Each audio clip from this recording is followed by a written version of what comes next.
तो दोस्तों, एक और नया दिन और मैं बलजीत परमार हाजिर हूँ एक नई कहानी, एक नया किस्सा लेकर। कुछ दिन पहले मैं एक किताब पढ़ रहा था जो एक न्यूयॉर्क के जर्नलिस्ट ने मुंबई में अपने बहुत सारे ट्रिप लगा के बात की थी। उसने बहुत सारे रिपोर्टर से, पुलिस ऑफिसर से, कुछ अंडरवर्ल्ड के लोगों से। उसका वो चैप्टर जो सबसे मुझे अच्छा लगा उसमें ये था कि मुंबई में अंडरवर्ल्ड डॉन जितने हुए हैं उनमें से जो एनआरआई डॉन बन गए वो फायदे में रहे, या जो स्वदेशी डॉन थे जो देश छोड़ के नहीं गए और देश में ही रहे। इन दोनों में एक कंपैरिजन जो है बहुत खूबसूरत किया गया है।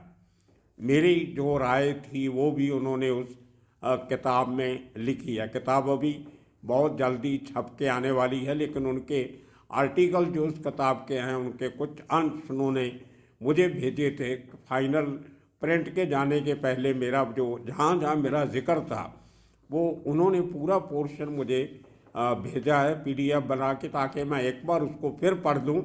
कहीं कोई उसमें चेंजेस करनी हो तो मैं कर सकूँ, ताकि उसके बाद वो किताब जब छपे तो बाद में किसी किस्म की किंतु परंतु नहीं हो। उन्होंने जो विश्लेषण किया मेरे साथ बात करके, और काफ़ी सारे मुंबई के और क्राइम रिपोर्टर्स भी जो उस समय के थे, ये 3 साल पहले से उन्होंने काम शुरू किया था और अभी तक उस किताब पे काम चालू है। बहुत इंटरेस्टिंग फैक्ट्स जो उसमें से उन्होंने निकाले, कुछ हमें भी पता थे, कुछ उन्होंने निकाले। सबके साथ बात करने के बाद एनआरआई डॉन्स आज के दिन में नुकसान में हैं, और जो डॉन देश में रहे, बाहर नहीं गए, वो काफ़ी फायदे में हैं। उन्होंने कुछ कारण लिस्ट किए हैं। जो डॉन बाहर गए, इंक्लूडिंग दाऊद इब्राहिम, एक समय तक छोटा राजन, एक समय तक जो बाकी काफ़ी सारे इनके जो हायर लिंक थे, छोटे लेवल के लोग थे। इकबाल मिर्ची हुआ, अपने तरीके में ड्रग का बहुत बड़ा काम किया, और उसके साथ खालिद पहलवान दुबई में सेटल्ड हैं। बहुत सारे लोगों का नाम लिया उन्होंने, लेकिन हम बेसिक कारणों की बात करते हैं। उन्होंने 2-3 एस्पेक्ट्स पे बहुत जोर दिया है। सबसे पहले, देश और विदेश का अंतर क्या होता है।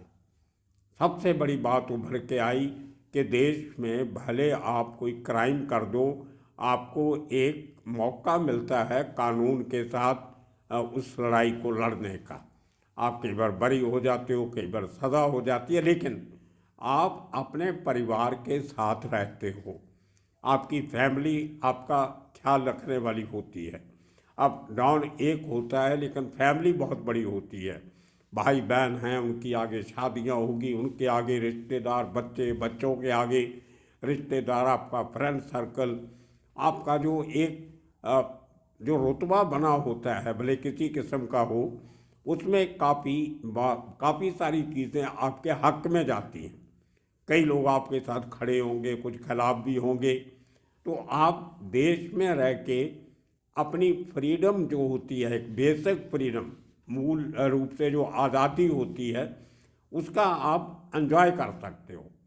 लेकिन बाहर जब आप चले जाते हो और आप वांटेड हो, अभी तक लोग वांटेड हैं, वो कहीं भी रहते हों, भले बहुत 5 स्टार फैसिलिटीज़ उनके पास हों, लेकिन फिर भी वो आज़ादी नहीं होती जिसके लिए हर आदमी अपनी आज़ादी के लिए लड़ता है, जो हर आदमी जो चाहता है, वो नहीं मिलती। जब आपकी मूवमेंट्स के ऊपर रेस्ट्रिक्शन लग जाए, आपके आने जाने पे पाबंदियां लग जाएं, आपके बातचीत करने पे पाबंदी लगे, आप किसी को फ़ोन नहीं कर सकते उनकी मर्ज़ी के बिना जहां आप रह रहे हो, या आप कोई ऐसी एक्टिविटी नहीं कर सकते जो उस देश के खिलाफ जाती हो, तो आप एक बिना जेल में हुए हुए भी आप एक प्रिजनर बन जाते हो, बिना जेल के कैदी। ये सब चीज़ों का विश्लेषण किया है उन्होंने। छोटा शकील, दाऊद इब्राहिम और इसी किस्म के लोग, और छोटा राजन की बहुत लंबी बात की है कि जब वो आदमी दुबई में था, तभी बॉम्ब ब्लास्ट के पहले लोग यहाँ से जाते थे, इंडिया से मिल के आते थे, रिश्तेदार चले जाते थे, उनकी पत्नी भी चली जाती थी, उनकी बेटियाँ भी चली जाती थी, भाई चले जाते थे। यार दोस्त चले जाते थे, ब्याह शादी होती थी, वो फंक्शन अटेंड करते थे, पार्टियां करते थे। एक सर्कल था जो वहाँ तक बना हुआ था। लेकिन बलास के बाद जो छोटा राजन की ज़िंदगी में चेंजेस आई, उनका भी जिक्र किया हुआ है। उन चेंजेस में सबसे बड़ी बात ये थी कि दाऊद इब्राहिम के साथ झगड़े के बाद जब छोटा राजन पहले नेपाल में, फिर बैंकॉक में, फिर वियतनाम में, फिर लाओस में, फिर ईरान में, फिर ऑस्ट्रेलिया में, जहाँ जहाँ भी रहा, he was on the run. उसको रात को नींद नहीं आती, दिन में चैन नहीं आता था, किसी आदमी पे भरोसा नहीं कर सकते, अकेला रहना पड़ता था, जगह बदलनी पड़ती थी, सिक्योरिटी का इंतज़ाम करना पड़ा था, हुलिया बदलना पड़ता था, डिफरेंट नाम के पासपोर्ट बनाने पड़ते थे, बहुत सारी तकलीफ़ें देखते जो अगर वो आदमी हिंदुस्तान में होता ऐसा कुछ नहीं होता। उस सबसे बड़ा नुकसान जो हुआ छोटा राजन को, फाइनेंशियल नुकसान के बाद उसकी सेहत खराब होने लगी। जो नॉर्मली आपको जब घर की केयर नहीं मिलती तो जो अकेले रहने में परेशानियां आती हैं, वो आपको फिज़िकली आपके जो इंटरनल सिस्टम है आपका, उसको भी ख़राब करती हैं। तो शायद इसीलिए उनकी किडनी में प्रॉब्लम आई और कुछ दिक्कतें आई, और आज तक वो जेल में भी इलाज चल रहा है। उनका जो अटैक हुआ छोटा राजन पे बैंकॉक में, वो और बड़ा दहलाने वाला था। मौत के मुंह से बच के निकलना बहुत बड़ी बात होती है। काफ़ी उसमें जो चोटें लगी इंटरनल, उनकी वजह से उसको वज़न बढ़ा उसका, छोटा राजन का बहुत एक समय पे वेट बढ़ गया था। लेकिन ऑस्ट्रेलिया में जाने के बाद जब अकेले रहना पड़ा, कोई संगी साथी साथ नहीं, कुछ थे जो मर गए, कुछ छोड़ के चले गए, अपने गैंग को संभाल नहीं पाए, वो अकेला रहने का जो एक चलन था उसने काफ़ी उसका टोल उन्होंने अक्सर यूज़ किया, दैट टुक का टोल ऑन हिज हेल्थ।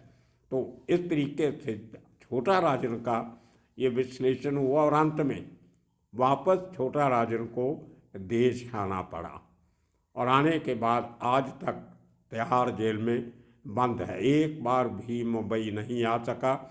इतने केसेस है, कभी कोई पैरोल ना उसने मांगी ना मिली, क्योंकि पता है कि अगर अभी बाहर जाऊंगा तो ज़िंदगी को, जान को फिर खतरा हो सकता है। इसी तरह सलीम, अबू सलीम की बात, कितने साल वो आदमी अमेरिका में रहा अपनी वो फिल्म अभिनेत्री प्रेमिका के साथ, उसके साथ रहते हुए पुर्तगाल चला गया। अल्टीमेटली पुर्तगाल में जब सोचा था कि मैं बड़े आराम से रहूँगा तो तकलीफ़ शुरू हो गई। पहले जब दुबई के लिए, दुबई में दाऊद के लिए, छोटा शकील के लिए काम करता था तो दुबई में था, उसकी पत्नी दुबई में थी, उसके बच्चे दुबई में थे। लेकिन उसके बाद जब आपस में दरार पड़ी तो उसको परिवार के साथ दुबई छोड़ के भागना पड़ा। उसकी जो पहली पत्नी थी उसने अमेरिकन सिटीजनशिप लिया, वहाँ पे सेटल हो गई, पैसा अबू सलीम का था। लेकिन उसके बाद दूसरे अफेयर के साथ उसको अमेरिका भी छोड़ना पड़ा, क्योंकि नकली पासपोर्ट पे गया था और कहीं उनके हाथ में आ जाता तो बहुत तकलीफ़ हो जाती। अल्टीमेटली पुर्तगाल से उसको एक्स्ट्राडिशन ट्रीटी के नीचे भारत लाया गया, तब से वो भी आज तक जेल में है। तो जो एक NRI डॉन बनने का ख्वाब लिया था छोटा राजन ने और अबू सलेम ने, वो पूरी तरह से पूरा नहीं हो सका। उसी तरह दाऊद का जो इतना बड़ा एक सपना था एक सबसे बड़ा आदमी बनने का, वो भी 93 ब्लास्ट के बाद टूटा। दुबई छोड़ के कराची में पनाह लेनी पड़ी, और वो पनाह की शर्तें बहुत हैं। मतलब वो शख्स जो दिन में 50-100 लोगों से बात करता था, अपने सर्कल के लोगों से, दोस्तों के साथ, फैमिली के साथ, आधी फैमिली मुंबई में, कुछ फैमिली के लोग गाँव में, और फिर एक बहुत सारा हिस्सा फैमिली का मजबूरी से उनको कराची में, पाकिस्तान में रहना पड़ा। उसके कुछ संगी साथी भी गए जो पुराने दोस्त थे, दोस्ती निभाने का जब समय था तकलीफ़ में वो भी साथ में गए। और उसके साथ काफ़ी सारे ऐसे लोग गए जिन लोगों का कहीं ना कहीं ISI ने भी फ़ायदा उठाया था, लेकिन एक एक करके वो सब लोग पता नहीं कहाँ गुम हो गए, किसी का कोई अता पता नहीं है। और इसी तरह जो एक बड़ा गैंगस्टर था जिसने बैंकॉक में जाके छोटा राजन पे हमला किया था, मुन्ना जेंगड़ा, उसका 1 साल पहले तक बातचीत तो होती थी। उसके बाद मैंने बहुत ट्राई की उसका नंबर ढूंढने की, उसका नंबर मिलाने की, लेकिन कोई नंबर से रिस्पॉन्स नहीं आ रहा। मुझे लगता है शायद उसको भी कोई तकलीफ़ में है, कहीं अरेस्ट किया गया होगा या उसके ऊपर पाबंदियां लगाई होंगी कि तुम किसी का फ़ोन नहीं उठा सकते। इतना अच्छा है कि उसकी फैमिली उसके साथ है, जो बड़े तरीके से पाकिस्तान पहुंच गई थी। तो ये सब चीज़ों का जिक्र करते करते उन्होंने आखिर में 2 और लोगों का जिक्र किया, अरुण गवली और अमर नायक, जो अपने ज़माने के बहुत बड़े डॉन रह चुके हैं। अरुण गवली भले आधी उम्र उसने जेल में निकाली, लेकिन बहुत अच्छा खासा पैसा कमाया। हर 3-4 महीने के बाद अभी पैरोल से वापस आ जाता है, 10-15 दिन घर में बिता के चला जाता है। उसकी फैमिली उसको नागपुर जेल में जाके मिल सकती है, कोई ज़्यादा रिस्ट्रिक्शन नहीं है, और कभी उसने पैरोल की शर्तें नहीं तोड़ी, इसीलिए बार बार उसको पैरोल मिल जाती है। अभी फिर मेरी खबर आ रही थी मुंबई से, 2-4 दिन में फिर मुंबई आ रहा है अपनी दगड़ी चाल की जो रीडेवलपमेंट के कागज़ वगैरह साइन करने हैं बिल्डर्स के साथ, वो पूरी लीगल कार्रवाई पूरी करने के लिए उसको आना पड़ेगा। तो उसी तरह अमर नायक और उसकी फैमिली, अमर नायक थोड़े दिन बाहर रहा, सिंगापुर, हांगकांग वगैरह, और वहाँ से जब वो प्लास्टिक सर्जरी करवा के वापस आता है तो कुछ महीनों के अंदर ही उसका एनकाउंटर कर दिया जाता है। तो वो कभी भी एनआरई डॉन बन के नहीं रहना चाहता था। वो अपने जो कारिंदे थे, उसके साथ काम करने वाले लोग थे, उनके साथ रहना चाहता था। वो उनको अपने चेलों की तरह या मुलाजमों की तरह नहीं रखता था, उनको अपने भाई मानता था। बहुत बड़ी रकम हर महीने सबको देता था। एक मसीहा था उनके लिए, उसने जैसा इमेज बनाया था अपने बंदों के बीच में, उनको कॉस्टली मोटर बाइक देने, गराने के लिए घर दिलवाए, अच्छे गिफ्ट देता था हर बड़े दिन पे, दिवाली पे, नए साल पे।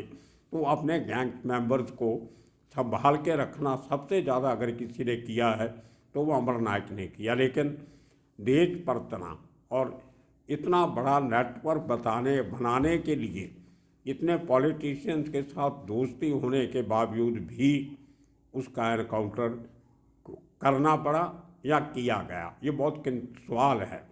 कि ये भी सवाल उठता है कि क्या वो एनकाउंटर ज़रूरी था, जबकि वो ऑलरेडी पुलिस के कब्जे में था, फिर एनकाउंटर कैसे हो गया, बहुत बड़े सवाल उठते हैं। लेकिन कोई पैरवी करने वाला नहीं था। उसके बाद उसके भाई ने उसका पूरा काम, अश्विन नायक ने, संभाला। इतने साल बाहर रहने के बाद, जेल काटने के बाद, आज वो एक आज़ाद पंछी की तरह अपने घर में रह रहा है। अमर नायक की फैमिली का भी ख्याल रख रहा है और अपनी फैमिली का भी। So he is the ultimate winner. ये मेरे उस मित्र ने, न्यूयॉर्क वाले ने उस चैप्टर में लिखा, ओनली विनर ही says is Ashwin Nayak, all others are loser to some extent और मोर। तो बहुत सारे जो सपना लोग लेते थे कि बाहर जाएंगे, कानून की नज़रों से दूर बैठेंगे, बाहर रहना इतना आसान नहीं, और ऐसा ऐसा उनका जो इम्पैक्ट होता है मुंबई में काम करने का, मुंबई अंडरवर्ल्ड की बात हो रही थी, मुंबई में जो काम करने को उनका इम्पैक्ट था, जो उनकी दहशत थी, उनका जो डर था, जो उनकी नेटवर्किंग थी, वो ऐसा ऐसा ओवर द ईयर कमज़ोर होती गई और कई लोगों की ख़त्म हो गई। आज वो डॉन जो अरबोंपति कई बन गए, कुछ करोड़ोंपति बन गए, लेकिन उस पैसे का खुद कोई उनको बेनिफिट नहीं है।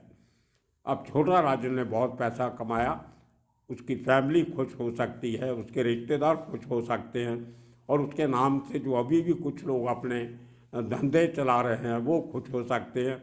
लेकिन छोटा राजन को इस किस्म की कोई खुशी उसको नहीं मिल सकी जिसकी उसने अपने जो उसके हाई डेज थे, जब वो पूरी चढ़त में था, वो जो उसने जो अपनी जो ऊंचाइयां वो देखी थी, उसके सामने आज की ज़िंदगी बहुत जिसको हम कह सकते हैं बुरी लगती होगी उसको भी, कि ये दिन मैंने कभी देखने का नहीं सोचा था। उसी तरह अरुण गवली का लगातार जेल में रहना भी कोई उसको दिल से अच्छा नहीं लगता होगा।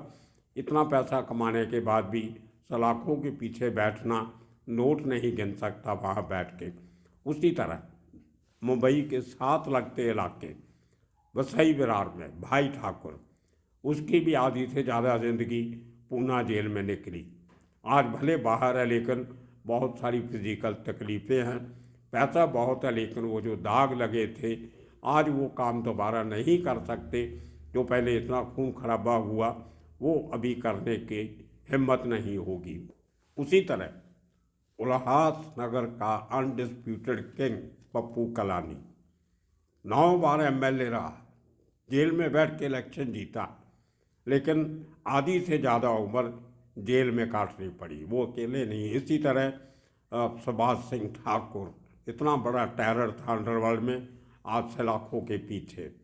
बबलू श्रीवास्तव किडनैपिंग किंग कहा जाता था, इतने साल 26-27 साल से जेल में बैठा है।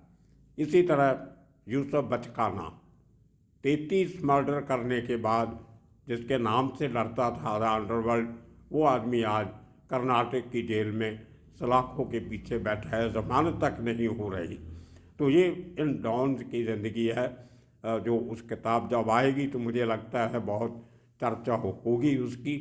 लेकिन आज जो जितना मैंने पढ़ा है, कुछ और उसके चैप्टर बाकी हैं अभी पढ़ने के लिए, उनमें और जो कोई इंटरेस्टिंग बातें होंगी अंडरवर्ल्ड से जुड़ी हुई, उनको लेके फिर आपके सामने हाजिर होंगे।